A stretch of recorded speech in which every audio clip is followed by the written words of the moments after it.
Hi friends, welcome. Bharathi Kannamma நாளைக்கு எபிசோடில் என்ன இன்ட்ரெஸ்டிங்கான சீன்ஸ் வரப்போகுதுன்றதை பற்றி பார்க்கலாம். சரவணன் அப்பா இப்போது வெளியில் கடைக்கு போயிட்டு வீட்டுக்கு வராரு.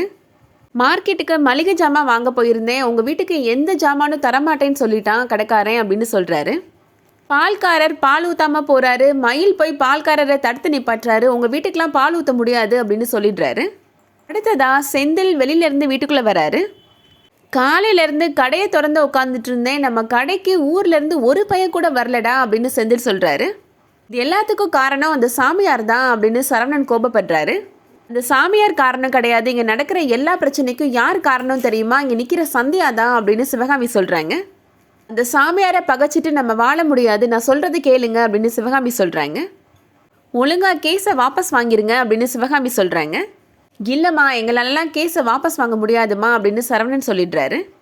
அந்த சாமியார் சரியான ஃப்ராடுன்னு நாங்கள் கண்டிப்பாக நிரூபிப்போம் அப்படின்னு சரவணனும் சந்தியாவும் சொல்கிறாங்க.